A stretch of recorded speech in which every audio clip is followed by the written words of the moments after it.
નમસ્કાર મિત્રો, છેલ્લા લેક્ચરની અંદર આપણે જે એક્સ રંગસૂત્ર હોય છે એની ઉપર જે જનીનો આવેલા હોય એને લગતા બે રોગોનો અભ્યાસ કર્યો, જે હતા રંગ અંધતા અને હિમોફિલિયા.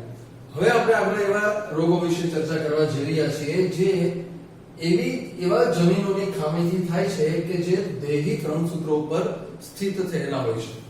એનો અર્થ એવો થાય કે આ એવા રોગોની ચર્ચા આપણે કરવાની છે કે જે નર અને માદામાં સમાન અભિવ્યક્તિ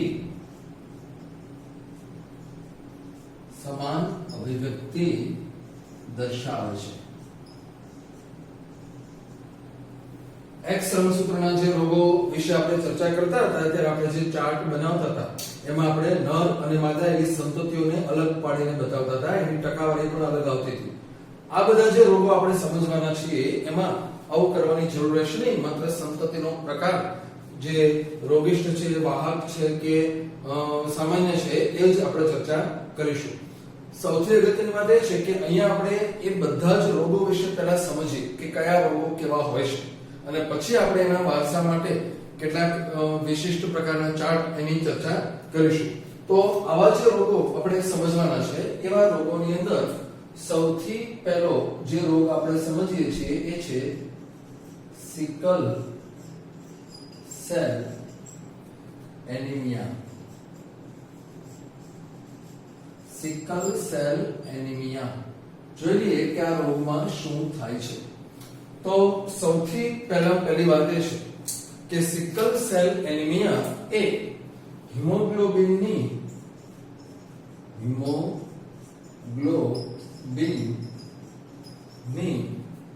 ગુણાત્મક ખામીથી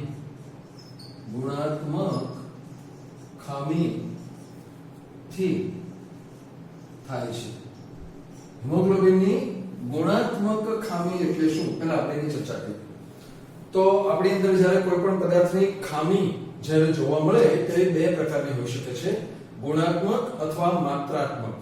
ગુણાત્મકનો અર્થ થાય છે કે જે પદાર્થ જેવો હોવો જોઈએ એવો નથી, એટલે કે એની રચના અથવા તો એનું જે બંધારણ છે એ બદલાયેલું છે.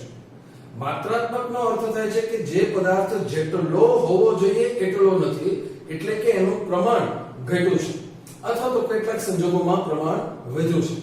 તો અહીંયા આપણે જોઈએ કે જે સિકલ સેલ એનિમિયા છે એ હિમોગ્લોબિનની ગુણાત્મક ખામીથી થાય છે. ગુણાત્મક ખામીનો અર્થ થાય છે કે હિમોગ્લોબિન છે પણ જેવું હોવું જોઈએ એવું નથી. તો ચર્ચા કરીએ કે આપણે શું થાય છે. તો આપણે જાણીએ છીએ કે હિમોગ્લોબિન જે હોય છે એ 4 પોલીપેપ્ટાઇડ શૃંખલાઓનું બનેલું હોય છે, 2 આલ્ફા અને 2 બીટા, અને એ ચારે ચાર શૃંખલામાં એક આયનનો સમૂહ, હિમ સમૂહ જોડાયેલો હોય છે. અહીંયા આપણે ચર્ચા કરવાની છે કે પોલીપેપ્ટાઇડ શૃંખલા હોય એટલે સ્વાભાવિક છે કે ઘણા બધા એમિનો એસિડનો એક નિશ્ચિત સિક્વન્સ, એક ક્રમ ધરાવતો હોય છે.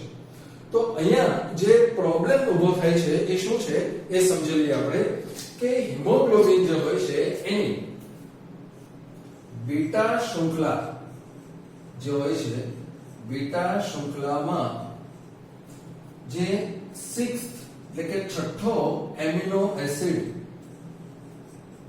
એ અહીંયા જે છઠ્ઠો એમિનો એસિડ હોય છે, ખાસ યાદ રાખજો, છઠ્ઠો એમિનો એસિડ એની ખામી સર્જાય છે. એટલે કે એ બદલાઈ જાય છે. છઠ્ઠો એમિનો એસિડ જે હોય છે એ બદલાઈ જાય છે, એની પાછળનું કારણ શું એ આપણે અહીંયા સમજવાનું છે. ખાસ યાદ રાખજો, એ ચેન્જ જે આપણને જોવા મળે છે એ ચેન્જ છે કે હોવો જોઈએ છઠ્ઠો એમિનો એસિડ એ ગ્લુટામિક એસિડ ના બદલે બની જાય છે વેલાઇન. આ ચેન્જ છે. ગ્લુટામિક એસિડ ના બદલે વેલાઇન થઈ જાય ત્યારે જે બીટા શૃંખલા છે એ ખામી વાળી સર્જાતી હોય છે. તો અહીંયા પહેલા આપણે લખીએ કે એક્ચ્યુઅલી શું હોય છે એ આપણે આખો ક્રમ જોવાની જરૂર નથી, માત્ર આપણે જે પ્રથમ જે કેટલાક એમિનો એસિડ છે એના વિશે ચર્ચા કરીએ. તો વેલાઇન VAL એટલે વેલાઇન. આ છે પહેલો એમિનો એસિડ. બીટા શૃંખલાનો જે પહેલો એમિનો એસિડ છે એ છે વેલાઇન. બીજો એમિનો એસિડ હોય છે હિસ્ટિડીન એટલે કે એને આપણે HIS તરીકે ઓળખતા હોઈએ છીએ. ત્રીજો એમિનો એસિડ જે હોય છે એ છે લ્યુસીન, LEU લ્યુસીન. ચોથો એમિનો એસિડ આ જ શૃંખલામાં જે હોય છે એ છે થ્રીઓનાઇન. પાંચમો એમિનો એસિડ જે આની અંદર આગળ જોવા મળે છે એ છે ફિનાઇલ એલેનિન. છઠ્ઠો એમિનો એસિડ જે જોવા મળે છે એ છે ગ્લુટામિક એસિડ. સાતમો એમિનો એસિડ પણ ગ્લુટામિક એસિડ છે. તો આ આખી શૃંખલા છે. હવે શું થાય છે એ આપણે જોઈએ કે આ આખી શૃંખલા અહીંયા આપણે નંબર લખીએ. આ છે પહેલો એમિનો એસિડ, આ બીજો છે, આ ત્રીજો છે, આ ચોથો છે, પાંચમો છે, છઠ્ઠો છે અને સાતમો છે. તો હવે અહીંયા આપણે જે વાત જોવાની છે કે બીટા શૃંખલા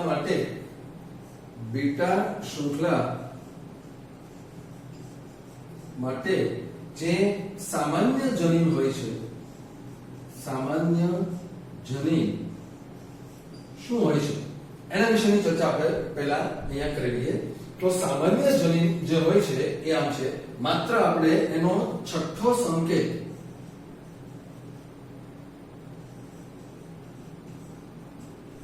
બતાવીએ છીએ. છઠ્ઠો સંકેત સામાન્ય જનીનમાં જે આખું જનીન ખૂબ લાંબુ છે પણ એનો જે છઠ્ઠો સંકેત હોય છે એ આ હોય છે GAG. એની સામે હોય છે C. આ જે A છે એની સામે T અને અહીંયા C. GAG અને CTC. એમાંથી આ જે છે એ છે 3 પ્રાઇમ છેડા તરફ, આ છે 5 પ્રાઇમ છેડા તરફ, અહીંયા છે આ 5 પ્રાઇમ છેડા તરફ અને આ છે 3 પ્રાઇમ છેડા તરફ. જનીન આખું લાંબુ છે પણ આપણે માત્ર નોર્મલ જે હોય છે છઠ્ઠો સંકેત કેવો હોય એ આપણે જોઈએ છીએ. જ્યારે પ્રત્યાંકન થાય છે ત્યારે આ પ્રત્યાંકનની પ્રક્રિયા દરમિયાન અહીંયા આપણે લખીએ પ્રત્યાંકન. શું થશે તો આપણે ખ્યાલ છે કે પ્રત્યાંકન એ હંમેશા પ્રત્યાંકનની જે પ્રક્રિયા છે એ હંમેશા આપણે આગળ ઉપર એના વિશે જોવાના છે. તો પ્રત્યાંકન એ અત્યારે હું તમને જે સમજાવું છું એ કદાચ અત્યારે થોડું તમને ન સમજાય પણ જ્યારે આપણે છઠ્ઠું ચેપ્ટર ભણીશું ત્યારે એની આ બધી બહુ પ્રક્રિયા બધી આવવાની છે.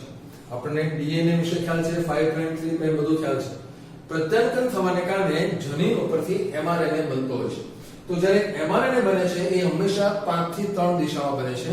એટલે કે NA આ જે 3 પ્રાઇમ છે એમાંથી બની જાય છે. અહીંયા mRNA ઉપર સંકેતો આવે છે. C ના સામે G આવે છે, T ની સામે A આવે છે અને અહીંયા આવે છે G. આ છે 5 પ્રાઇમ ટુ 3 પ્રાઇમ. આ mRNA ઉપરનો સંકેત બને છે અને GAG એ એવો સંકેત છે કે જે ગ્લુટામિક એસિડ નું નિદર્શન કરે છે. આમ જોવા જઈએ ને તો આ રોગ એક્ચ્યુઅલી તમને છઠ્ઠા ચેપ્ટરમાં ખૂબ સારી રીતે સમજાશે. એટલે અત્યારે હાલ પર હું સમજાવું છું તમને અહીંયા બધું, પણ જો અહીંયા આપણે જે લખીએ છીએ એ ન સમજાય તો આ ચેપ્ટર પર તો તમારે આ રોગમાં માત્ર એટલું જ યાદ રાખવાનું છે કે રોગની અંદર બીટા શૃંખલાનો છઠ્ઠો એમિનો એસિડ ગ્લુટામિક એસિડ હોવાને બદલે વેલાઇન થઈ જાય એટલે સિકલ સેલ એનિમિયા થાય છે. બસ આટલું જ યાદ રાખશો. આ ચેપ્ટર પૂરતું. અને પછીના ચેપ્ટરની અંદર તમને એની ડિટેલ ખૂબ સરળતાથી સમજાઈ જશે. અહીંયા આપણે જોઈએ કે જો mRNA ઉપર અહીંયા આપણે બતાવીએ છીએ કે પ્રત્યાંકન થવાને કારણે આ બને છે mRNA બને છે. mRNA ઉપર અહીંયા GAG આવી જાય છે અને જે GAG હોય એની સામે ગ્લુટામિક એમિનો એસિડ અહીંયા હોય છે. ગ્લુટામિક એસિડ એ છે એમિનો એસિડ. આજે આપણે વાત કરી છે એ સામાન્ય જનીનના કિસ્સામાં આ બધું થાય છે. હવે આપણે જોઈએ વિકૃત જનીન જે હોય છે. વિકૃત જનીન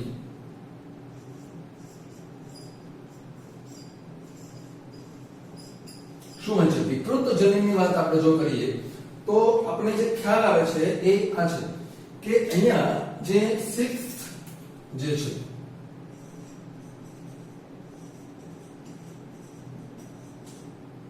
જે છઠ્ઠો સંકેત છે એની અંદર મેઇન ભૂલ પડે છે એ છે જી ટી જી આ હોય છે 5 પ્રાઇમ છેડા ઉપર, અહીંયા છે 3 પ્રાઇમ છેડો જી ટી જી. જો આમ હોય તો અહીંયા હોય છે 3 પ્રાઇમ છેડા ઉપર, અહીંયા સી એ સી, આ છે 5 પ્રાઇમ છેડો. એટલે અહીંયા આ વિકૃત જની છે. તમે જોઈ શકો છો માત્ર એક જ નાઇટ્રોજન બેઝનો ફરક એ હોવો જોઈએ, જ્યાં એ હોવો જોઈએ આ 5 પ્રાઇમ ટુ 3 પ્રાઇમ, એમાં અહીંયા ટી એના બદલે જો જોડ એની જ છે, યાદ રાખજો. આગળ ઉપર આપણે આવી વિકૃતિઓને પણ અલગ અલગ નામ આપશું. આપણે ભણ્યા છીએ કે પોઈન્ટ મ્યુટેશન અને ફ્રેમ શિફ્ટ મ્યુટેશન. તો પોઈન્ટ મ્યુટેશન નો જે પ્રકાર છે ટ્રાન્સવર્ઝન અને ટ્રાન્ઝિશન તમે ભણ્યા છો. તો અહીંયા આ શૃંખલામાં અહીંયા હોવો જોઈએ ટી, એના બદલે અહીંયા હોવો જોઈએ એ, એના બદલે આવી જાય છે ટી. તો સામે તો એની સામે ટી, તેની સામે એ છે, પણ એને અસર શું થાય છે એ જોઈએ કે જ્યારે પ્રત્યાંકન થશે ત્યારે પ્રત્યાંકન દરમિયાન જ્યારે 5 પ્રાઇમ છેડો એ અહીંયા જે આવશે એ આવશે જી, એ ની સામે યુ, અને અહીંયા આવશે જી, આ છે 3 પ્રાઇમ છેડો. ખાસ યાદ રાખજો પ્રત્યાંકન થઈને mRNA RNA બને છે. આ જે છે DNA છે. આપણે જે બતાવ્યું છે અહીંયા જે આપણને દેખાય છે એ છે DNA.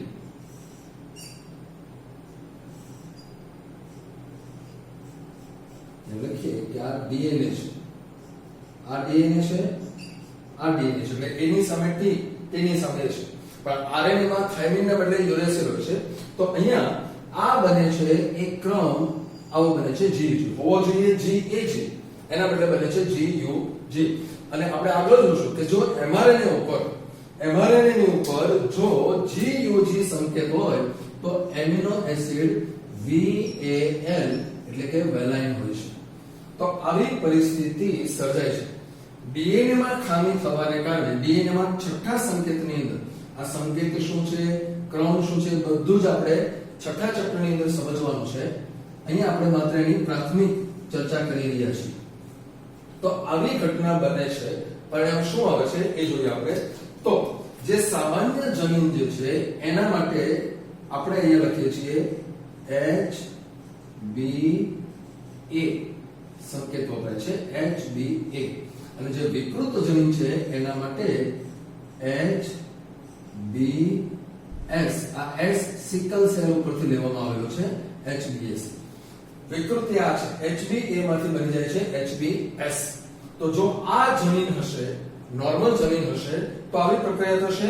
છઠ્ઠા નંબરનો એમિનો એસિડ ગ્લુટામિક એસિડ હશે. જો આવો જનીન હોય તો એ આવે છે.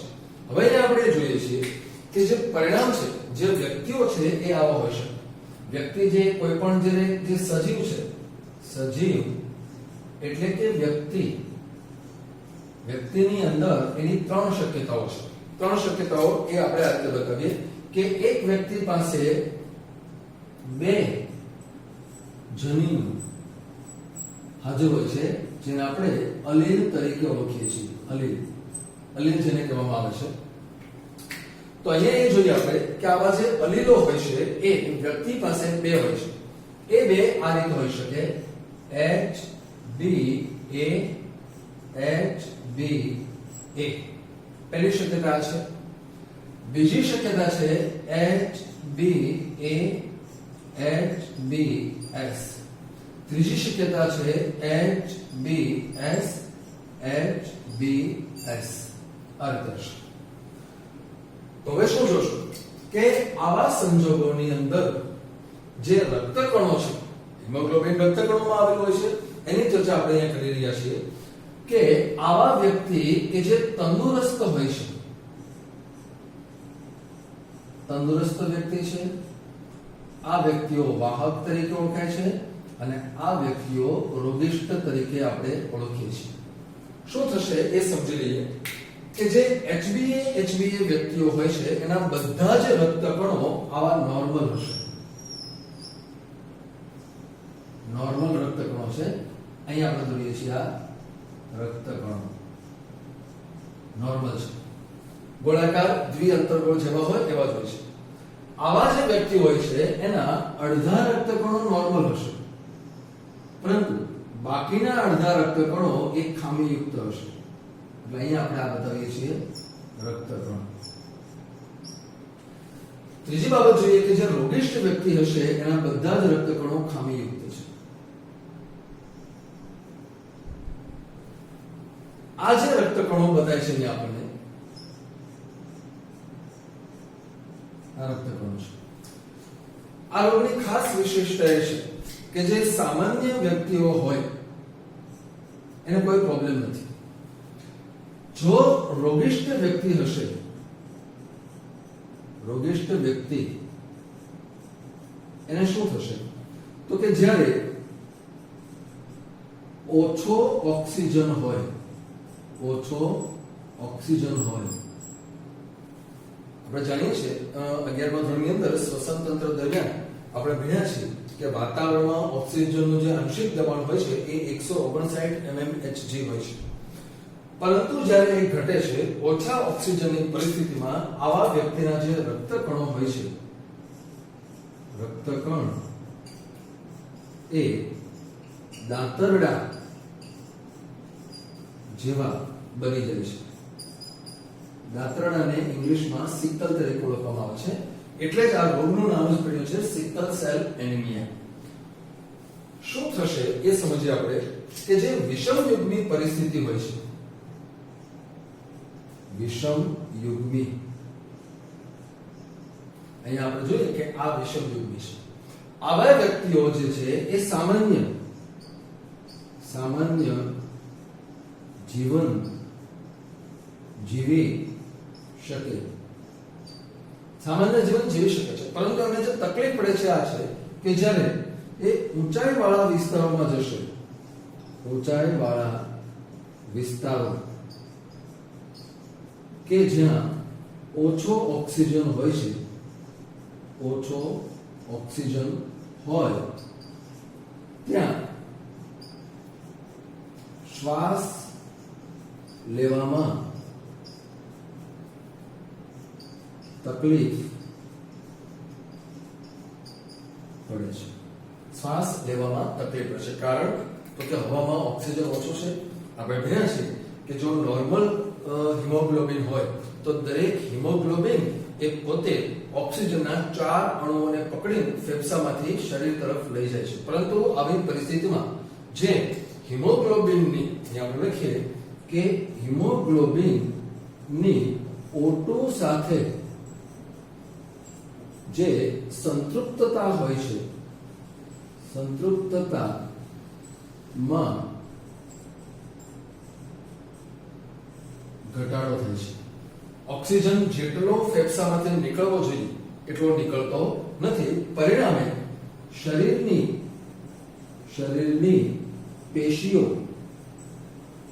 પેશીઓને O2 ની અછત વર્તાય છે. અને પેશીઓને O2 ની અછત વર્તાય પરિણામ એવું આવે છે કે સ્નાયુ કોષોમાં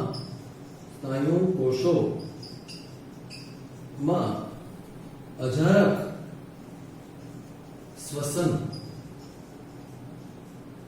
થાય છે અને એને પરિણામે થાક લાગે છે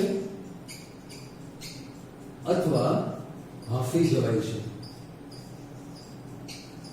આપણે 11મા ધોરણની અંદર 14મા ચેપ્ટરમાં શ્વસન વિશે બધું ભણેલા છે કે જો તમારા સ્નાયુ કોષોને પૂરતા પ્રમાણમાં ઓક્સિજન નથી મળતો તો એ જગ્યાએ એ સ્નાયુ કોષોની અંદર અજારક શ્વસન થવા મળે છે.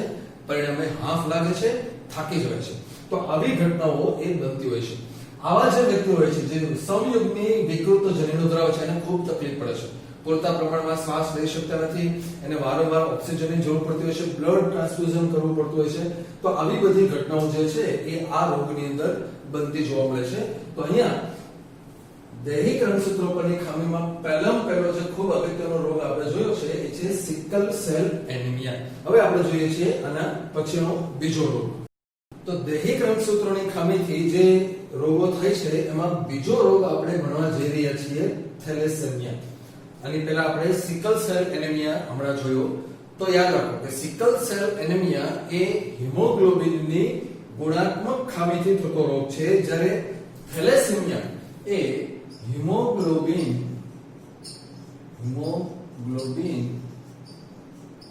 ની માત્રાત્મક ખામીથી થાય છે. તો અહીંયા આપણે જોઈએ કે આ માત્રાત્મક ખામી કેવી રીતે સર્જાતી હોય છે. આપણે જાણીએ છીએ કે હિમોગ્લોબિનમાં 4 શૃંખલાઓ આવેલી છે. તો અહીંયા જોઈએ કે આ જે રોગ છે એમાં કઈ પરિસ્થિતિ સર્જાતી હોય છે. તો કઈ શૃંખલાનું નિર્માણ ઓછું થાય છે. માત્રાત્મક ખામી એટલે કે જેટલું હોવું જોઈએ હિમોગ્લોબિન એટલું નથી. તો એના માટે આપણે સમજવાનું છે કે થેલેસેમિયા એના કોને કારણે થાય છે એના આધારે બે પ્રકારો છે. પહેલો પ્રકાર આપણે જોઈએ છીએ એ છે આલ્ફા થેલેસેમિયા અને બીજો પ્રકાર છે એ છે બીટા થેલેસેમિયા. આ બંનેનો અર્થ શું થાય એ પહેલા આપણે સમજી લઈએ. આલ્ફા થેલેસેમિયા અને બીટા થેલેસેમિયા. તો આલ્ફા થેલેસેમિયાનો અર્થ થાય છે કે હિમોગ્લોબિનની HB ની આલ્ફા શૃંખલા ઓછી બને છે.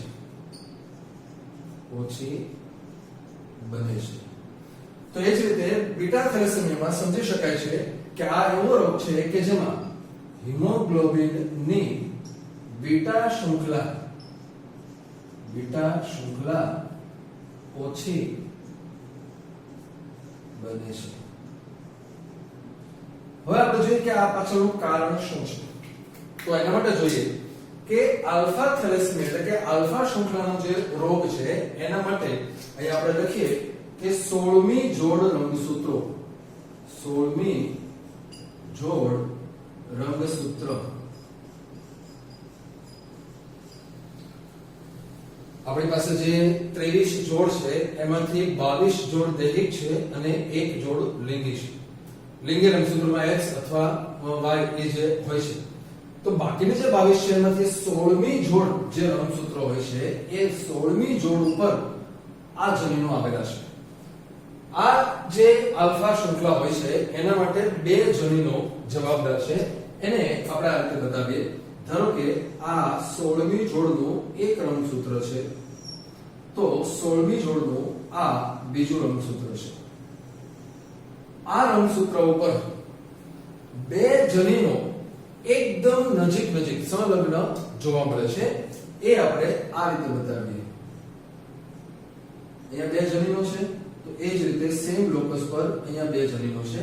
એ છે HBA1 HBA2.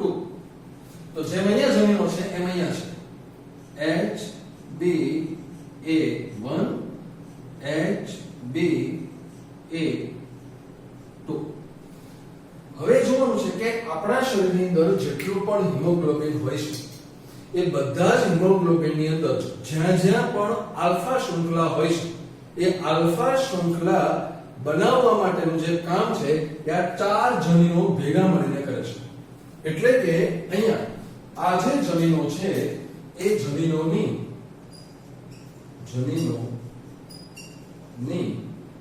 માત્રાત્મક અભિવ્યક્તિ જોવા મળે છે. આપણે જ્યારે ડેવેનપોર્ટ દ્વારા શોધાયેલી ચામડીના રંગનો અભ્યાસ કરતા હતા ત્યારે પણ જોયું કે જનીનો કેવા છે એના આધારે વધતા ઓછા પ્રમાણમાં મેલેનિન બને છે. અહીંયા યાદ રાખજો કે આ જનીન આની ઉપર કે આ જનીન આની ઉપર એવી રીતે પ્રભાવી કે એવું કશું નથી. જનીન જે હશે એ જનીન એ પોતે વિકૃત હશે તો શૃંખલા નહીં બને, જો સારું હશે તો બનશે. ફોર એક્ઝામ્પલ જસ્ટ સમજીએ આપણે કે ધારો કે એક વ્યક્તિની અંદર 100 હિમોગ્લોબિન છે, તો 100 હિમોગ્લોબિન હશે તો 100 એ 100 માં બે આલ્ફા શૃંખલા છે, એટલે કે 200 આલ્ફા શૃંખલાઓ હશે.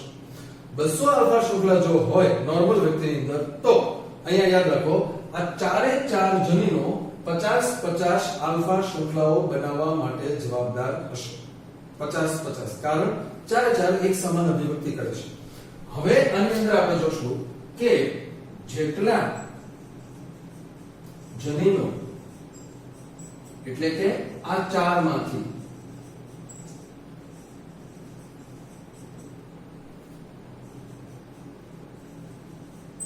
વિકૃત હોય તેટલી આલ્ફા શૃંખલા ઓછી બને છે. ધારો કે કોઈ એક વ્યક્તિની અંદર આમાંથી આ એક જનીન ખરાબ છે તો 50 શૃંખલા ઓછી બનશે. ધારો કે આ અને આ બે ખરાબ છે તો 100 શૃંખલા ઓછી બને છે. આ બાજુ આપણે જોઈએ તો અહીંયા પણ એ જ વસ્તુ છે કે આ જે બીટા શૃંખલા છે એના માટેના જનીનો 11મી જોડ રંગસૂત્રો પર સ્થિર હોય છે. 11મી જોડ છે. અહીંયા આપણે જોવાનું છે કે એ જનીનો આ રીતે છે. આ ધારો કે આ 11મી જોડનું રંગસૂત્ર છે, આ 11મી જોડનું રંગસૂત્ર છે, એ આમ છે. તો અહીંયા આપણે જોશું કે એક જ જનીન છે. અહીંયા બે જનીનો છે HbA1 HbA2 પણ અહીંયા માત્ર એક જ જનીન છે એટલે અહીંયા આપણે લખીએ છીએ HbB, અહીંયા લખીએ છીએ HbB.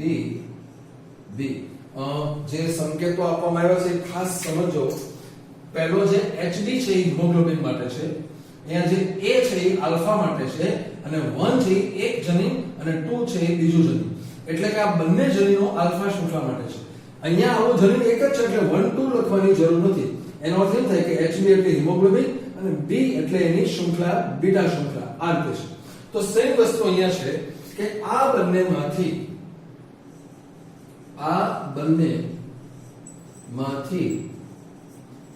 જેટલા જનીન વિકૃત એટલી બીટા શૃંખલા ઓછી બને છે. તો અહીંયા આપણે એ સમજવાનું છે કે આ બે છે. આપણે જે એક્ઝામ્પલ લીધું એમાં 100 હિમોગ્લોબિન, તો 100 હિમોગ્લોબિન ની અંદર 200 બીટા શૃંખલા હશે. ઓકે, અહીંયા 4 હતા એટલે બધા ભેગા મળીને 50-50 બનાવતા હતા. અહીંયા 2 છે એટલે 2 100 બનાવે છે. જો આ ખરાબ હશે તો 100 જ બનશે, આ ખરાબ હશે, આ બંને ખરાબ હશે તો એક પણ નહીં બને. તો આવી જે પરિસ્થિતિ છે એ થેલેસેમિયાની અંદર સર્જાતી છે. અહીંયા આપણે ખાસ એ જોઈ લઈએ કે આવા જનીનોની અંદર એ જ્યારે વિષમ યુગ્મી એને થેલેસેમિયા માઇનોર અને સમયુગ્મી પરિસ્થિતિમાં થેલેસેમિયા મેજર તરીકે ઓળખવામાં આવે છે. આપણી ગવર્નમેન્ટ છે એ આવા રોગોને ઘટાડવા માટે ઘણી બધી સક્રિય રીતે પગલાઓ લઈ રહી છે. અહીંયા શું થશે ખાસ સમજી લઈએ કે એક વ્યક્તિની અંદર કદાચ એકાદું જનીન ખરાબ હશે તો વાંધો નહીં આવે, કારણ કે બાકીના જે જનીનો છે એ એને પૂરતો સપોર્ટ આપે છે અને બધું કામ કરે છે. પરંતુ ખ્યાલ નહીં આવે, જે વ્યક્તિને થેલેસેમિયા માઇનોર હશે એને ખબર નહીં પડે કે પોતાની અંદર આવા હાનિકારક જનીનો હાજર છે. પરિણામ એવું આવે છે કે જ્યારે એવા બે વ્યક્તિઓ લગ્ન ગ્રંથિથી જોડાય કે જે બંને થેલેસેમિયા માઇનોર છે, તો શું થાય કે બંને માઇનોર હોવાને કારણે આપણે મેન્ડેલના જે પ્રયોગો ભણ્યા છે એ આ છે. બંને વિષમી કેપિટલ T સ્મોલ t તેમાં તમે જોયું કે 25% છેલ્લો જે ટુકડો હતો સ્મોલ t બનતો હતો, તો 25% સંતતિ એવી હોઈ શકે કે જે થેલેસેમિયા મેજર હોય. આવા વ્યક્તિઓ એને સતત બ્લડ ટ્રાન્સફ્યુઝન એટલે કે રુધિરાધાનની જરૂર પડતી હોય છે, કારણ કે હિમોગ્લોબિન પૂરતી માત્રામાં બનતું નથી હોતું. એટલે ગવર્નમેન્ટ એવું કહે છે કે લગ્ન કરતા પહેલા કુંડળી મેળવો કે ન મેળવો થેલેસેમિયાનો ટેસ્ટ જરૂર કરો, કે જેથી કરીને ભવિષ્યની અંદર આપણે આવી ખામીયુક્ત ધરાવતી સંતતિઓથી બચી શકીએ છીએ.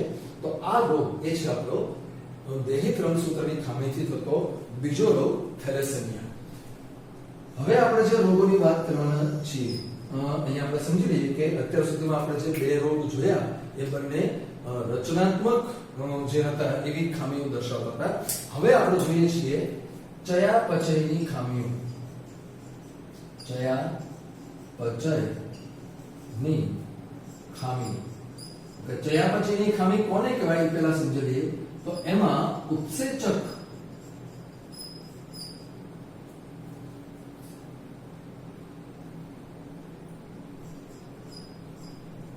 ઉત્સેચકની અસર જોવા મળે છે. ઉત્સેચકોની અસર આપણે જાણીએ છીએ કે આપણા જનીનો પ્રોટીન બનાવે છે, એમાંથી કેટલાક પ્રોટીન એવા હોય છે કે જે ઉત્સેચક બનાવે છે. તો અહીંયા પહેલા હું તમને એનો નોર્મલ આઈડિયા સમજાવી દઉં. શું થતું હોય છે કે ધારો કે કોઈ એક જનીન એ જે જનીન છે એ ધારો કે એ જનીન છે, આ સામાન્ય છે, એ જનીન છે. તો આ એ જનીન વડે ઈ નામનો ઉત્સેચક બને છે. આ ઉત્સેચક છે, ઉત્સેચક ઈ બને છે. અને આ ઉત્સેચક જે છે એ કોઈ પણ x માંથી y ની પ્રક્રિયા નિર્ધારિત કરે છે. આ ઉત્સેચક છે, જનીન છે. અહીં આપણે લખીએ, આ છે જનીન છે, એને કારણે સર્જાયેલો ઉત્સેચક છે, અને આ છે પ્રક્રિયા. આ પ્રક્રિયા છે, x માંથી y બને છે. જો અહીંયા આપણે જે બતાવ્યું છે આ જે જનીન છે, અહીંયા જે કેપિટલ કે આપણે લખીએ છીએ એને આપણે જોઈએ કે એ સામાન્ય જનીન છે. સામાન્ય એટલે કે તંદુરસ્ત જનીન છે. પણ જો એમાં વિકૃતિ આવીને એ વિકૃત બની જાય છે, જેને આપણે હવે વાત કરવાના છીએ. જો આ જનીન વિકૃત બને તો શું થશે કે તો આ વિકૃત જનીનમાંથી જે ઉત્સેચક બનશે એ આવો હશે. આ સામાન્ય ઉત્સેચક છે, આ વિકૃત ઉત્સેચક છે. પરિણામ એવું આવે છે કે આ જે X છે એ પ્રક્રિયા થતી નથી. આપણે જાણીએ છીએ કે ઉત્સેચકો બધા વિશિષ્ટ છે. કોઈ ચોક્કસ ઉત્સેચક હોય તો જ એક ચોક્કસ પ્રક્રિયા ઉપર પ્રક્રિયા કરે અને એને કારણે એમાંથી નિપજ બને. પરંતુ અહીંયા જે પરિસ્થિતિ ઊભી થાય છે કે જે જનીન છે એમાં વિકૃતિ થવાને કારણે એ જનીન ખામીયુક્ત થયું છે, અને આવા ખામીયુક્ત જે જનીનો હોય છે એ જોઈએ એટલી અભિવ્યક્તિ કરી શકતા નથી. તો આવા જે રોગો હોય છે એ ચયાપચયની ખામીઓ તરીકે ઓળખાતા હોય છે. આવા રોગોની અંદર આપણે સૌથી પહેલા જે રોગ જોઈએ છીએ એ છે ફિનાઇલ કીટોન્યુરિયા. ફિનાઇલ કીટોન્યુરિયા કેમ થાય છે એ સમજીએ. તો જે ઉત્સેચક છે એ છે ફિનાઇલ એલેનિન હાઇડ્રોક્સાઇલેઝ. ઉત્સેચકનું નામ છે ફિનાઇલ એલેનિન હાઇડ્રોક્સાઇલેઝ, અને એનું જે કાર્ય છે એ આ છે. એ કરે છે ફિનાઇલ એલેનિન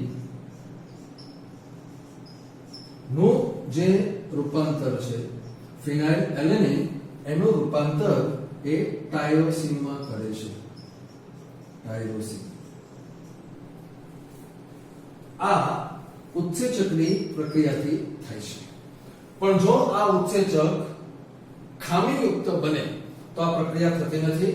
પરિણામ એવું આવે છે કે શરીરના પ્રવાહીની અંદર, અહીંયા આપણે લખ્યા વિશે કે આ ફિનાઇલ એલેનિન નું એકચ્યુઅલી રૂપાંતર થવું જોઈએ ટાયરોસિનમાં, પરંતુ જો એ ન થાય તો શરીરના પ્રવાહીમાં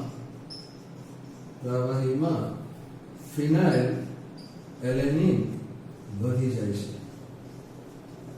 ખાસ કરીને સેરેબ્રોસ્પાઇનલ ફ્લુઇડ, જે બૃહદ મસ્તિષ્ક જળ અને આપણું જે રુધિરરસ હોય છે એમાં ફિનાઇલ એલેનિનનું પ્રમાણ વધી જાય છે અને એ ઘણી રીતે હાનિ કરતા હોય છે. બીજો રોગ આપણે જે જોઈએ છીએ આવા જ સંજોગોમાં એ છે આલ્કેપ્ટોન્યુરિયા. આલ્કેપ્ટોન્યુરિયા. આલ્કેપ્ટોન્યુરિયાનો જે રોગ છે એની અંદર આપણે અહીંયા જોઈએ કે એ રોગ થવા પાછળનું જે મેઇન કારણ છે તો એ છે એક ઉત્સેચકની ખામી, એ છે હોમોજેન્ટીસિક એસિડ ઓક્સિડેઝ. આ ઉત્સેચક છે હોમોજેન્ટીસિક એસિડ ઓક્સિડેઝ, અને એ જે કાર્ય કરે છે એને પણ આપણે બતાવીએ અહીંયા. તો એનું જે કાર્ય છે એ છે હોમોજેન્ટીસિક એસિડ માંથી બનાવે છે એસિટિક એસિડ,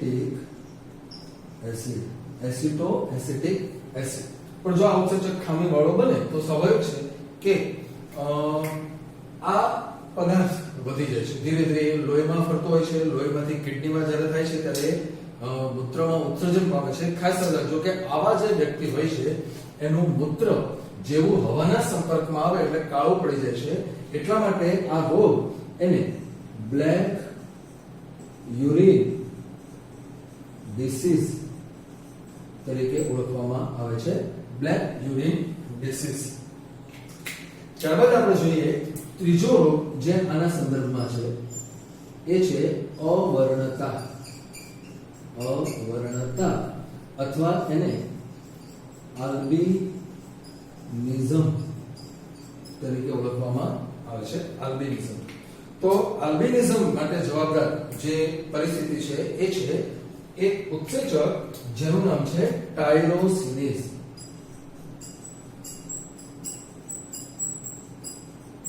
ટાયરોસિનેઝ ઉત્સેચક. તો આ ટાયરોસિનેઝ ઉત્સેચકની ભૂમિકા શું છે એ પણ આપણે સમજી લઈએ. તો એ ઉત્સેચક ટાયરોસિન જે એક એમિનો એસિડ છે એનું રૂપાંતર એલેનિન માં કરે છે. સોરી, ભૂલ છે.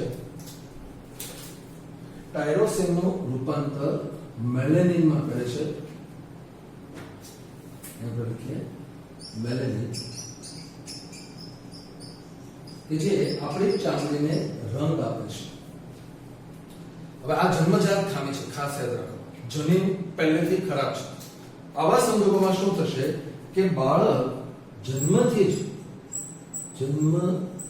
જ ચામડી કે વાળ એ રંગવિહીન ધરાવે છે. રંગવિહીન વાળ અને ચામડી ધરાવે છે. તો આ જે ત્રણ રોગો આપણે અહીંયા જોયા એ ત્રણ રોગો એ ચયાપચયની ખામીથી થતા રોગો હોય છે, જેમાં કોઈ ઉત્સેચક આવી રીતે ખામીયુક્ત સર્જાતો હોય છે. પરિણામ એવું આવે છે કે એ વ્યક્તિઓની અંદર જન્મથી જ આવી કેટલીક ખામીઓ જોવા મળે છે. હવે આપણે વાત કરવાની છે આ બધા જે રોગો હોય છે એના વારસા વિશે, કે કેવી રીતે વારસાઓ આગળ વધતા હોય છે. આ બધા જે રોગો છે કે જે દૈહિક રંગસૂત્રોની ખામીથી થતા હોય છે એની અંદર આપણે સમજીએ કે ધારો કે આપણે જે કંઈ વાત કરી રહ્યા છે, ધારો કે જે સામાન્ય જનીન છે, સામાન્ય જનીન એ છે અને જે વિકૃત જનીન હોય છે એ સ્મોલ એ છે. તો આવા સંજોગોની અંદર આપણે જોયું છે કે નર અને માદા બંનેમાં એની એક સમાન અભિવ્યક્તિ હોય છે. તો એવા સંજોગોમાં આપણે કહી શકીએ કે જે કેપિટલ એ વ્યક્તિ હશે એ તંદુરસ્ત હશે, જે કેપિટલ એ સ્મોલ એ હશે એ વાહક એટલે કે વિષમ યુગ્મી હશે, અને જે સ્મોલ એ હશે એ રોગિષ્ટ હશે. આવા સંજોગોમાં આપણે વાત આ 2-3 લેક્ચર પહેલા જ્યારે બધું શરૂ કર્યું ત્યારે જોયું હતું કે આવી અનિયમિતતાઓ એને આપણે મેન્ડેલિયન અનિયમિતતાઓ નામ આપીએ છીએ. કેમ? એવું કારણ છે કે આ બધા એક જ જનીનની ખામીથી થતા રોગો હોય છે અને એની વારસાઈની જે આખી પદ્ધતિ છે એ સંપૂર્ણપણે મેન્ડેલનો જે પ્રથમ નિયમ હતો એ આધારે જ આખી વારસાઈ પદ્ધતિ આપણને જોવા મળે છે. તો અહીંયા આપણે એક વાર 2-3 એક્ઝામ્પલથી જોઈએ કે કેવી રીતે જોવા મળે છે. તો સૌથી પહેલા ખાસ યાદ રાખજો, આપણે જે 5 રોગોની વાત કરી, આપણે સૌથી પહેલા વાત કરી સિકલ સેલ એનેમિયા, ત્યારબાદ થેલેસેમિયા, ફિનાઇલકીટોનુરિયા, આલ્કેપ્ટોનુરિયા કે અવર્ણતા. આ પાંચમાંથી કોઈ પણ રોગ હોય એના માટેના જે ચાર્ટ છે એ અહીંયા આપણે જે બનાવીએ છીએ એવા જ બનશે. તો એ બધા જ સંજોગોમાં તમને જે આપવામાં આવેલું છે એ આ છે. તો પહેલું એક્ઝામ્પલ આપણે લઈએ. ધારો અહીંયા કોઈ એક ચોક્કસ રોગનું નામ લખતો નથી, માત્ર આપણે લખીએ કે એક રોગિષ્ટ વ્યક્તિ ના વાહક સાથે લગ્ન થાય છે. રોગિષ્ટ પુરુષ હોય તો વાહક સ્ત્રી, અથવા રોગિષ્ટ સ્ત્રી છે તો વાહક પુરુષ, બંને સંજોગોમાં જવાબ સમાન આવશે. તો આવા સંજોગોમાં આની સંતતિઓ કેવી હોય તે આપણે તપાસીએ. તો રોગિષ્ટ છે એનો અર્થ એમ થયો કે સ્મોલ a સ્મોલ a હશે, વાહક છે એટલે કેપિટલ A સ્મોલ a.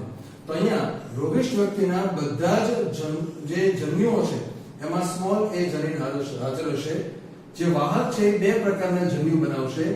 એ જન્યુ એમાંથી અડધા જન્યુઓ એવા હશે કે જે A ધરાવતા હશે, કેપિટલ A તંદુરસ્ત જનીન, અને અડધા જન્યુઓ સ્મોલ a એટલે કે રોગિષ્ટ જનીન ધરાવતા હશે. આવા સંજોગોમાં ફલનની જે શક્યતાઓ છે એ આ રીતે હશે. એ છે કેપિટલ A સ્મોલ a, અને બીજી શક્યતા છે એ છે સ્મોલ a સ્મોલ a.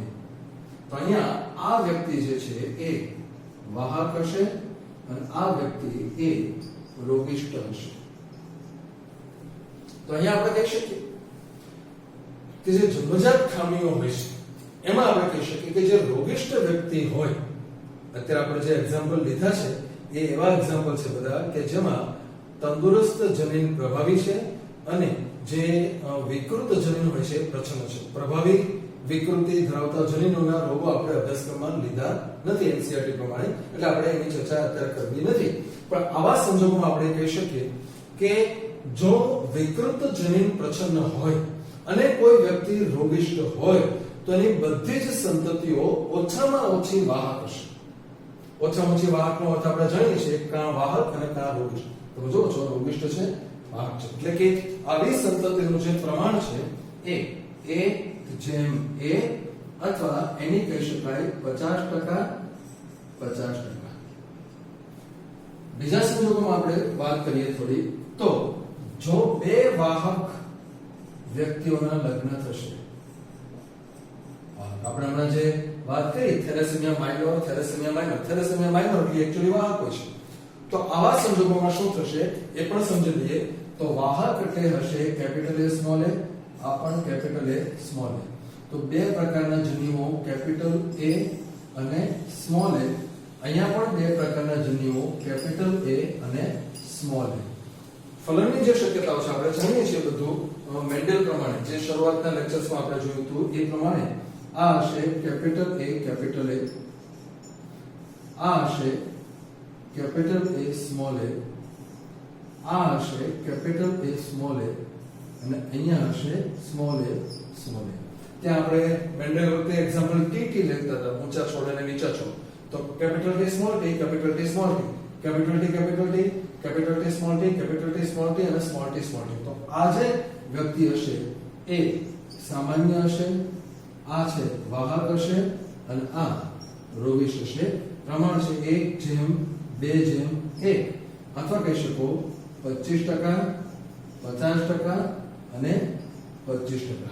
તો અહીંયા કહી શકાય કે જો બે થેલેસેમિયા માઇનોર વ્યક્તિના લગ્ન થાય તો એની 25% સંતતિ રોગિષ્ટ થવાની શક્યતા છે. આપણે જે સંસ્કૃતિ છે એમાં જોવામાં આવે છે કે નજીકના ગોત્રની અંદર લગ્નો માન્ય નથી રહેતા. એની પાછળનું ઘણી જગ્યાએ કારણ આ છે કે એક જ કુટુંબ હોય, એક કુટુંબ, તો એની અંદર કોઈ એક જનીન જો કદાચ ખરાબ હશે તો બીજા જનીનની હાજરીને કારણે દેખાતું નથી ક્યાંય.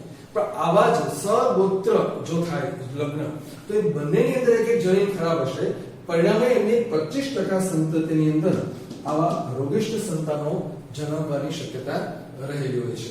તો આવી પરિસ્થિતિ સર્જાય છે. તો બીજી બાજુ આપણે જોઈએ કે એક સામાન્ય એટલે કે સામાન્ય વ્યક્તિના લગ્ન જો એક વાહક સાથે કરવામાં આવે તો પરિસ્થિતિ આવી હોય છે capital A capital A, capital A small a.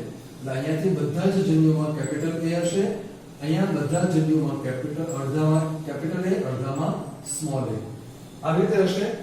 ફલનની જે શક્યતાઓ આપણે જાણીએ છીએ એ મુજબ અહીંયા કેપિટલ એ, અહીંયા હશે કેપિટલ એ, સ્મોલ એ.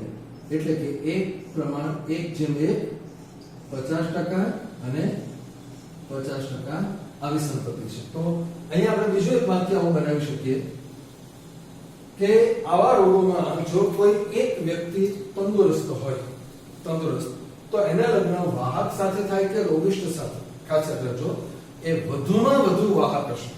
વધુમાં વધુ કેવી રીતે? તો કે કાં વાહક હશે, અહીંયા આપણે લખીએ હવે કે આ જે સંતતિ છે એ સામાન્ય હશે અને આ વાહક હશે. તો બીજી બાજુ આપણે આ જ રીતે જોઈ લઈએ કે જો સામાન્ય વ્યક્તિના જે લગ્ન છે, સામાન્ય વ્યક્તિ ક્રોસ રોગિષ્ઠ, આ રીતે ચાર્ટ બનાવીએ તો કેપિટલ એ, સ્મોલ એ. તો અહીંથી બધા જન્યુમાં કેપિટલ એ, આના બધા જ જન્યુમાં સ્મોલ એ, અને જ્યારે ફલન થશે ત્યારે એ હશે કેપિટલ એ, સ્મોલ એ. 100% સંતતિ, બધી જ સંતતિ વાહક હશે.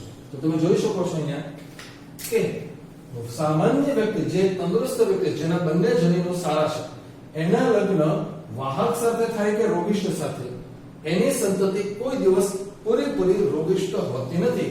એ મેક્સિમમ વાહક હશે. મેક્સિમમ વાહક એટલે કાં તો સામાન્ય હોય કાં વાહક હોય, એ વાહક છે. તો આવી રીતે એ રોગો આપણને જોવા મળતા હોય છે.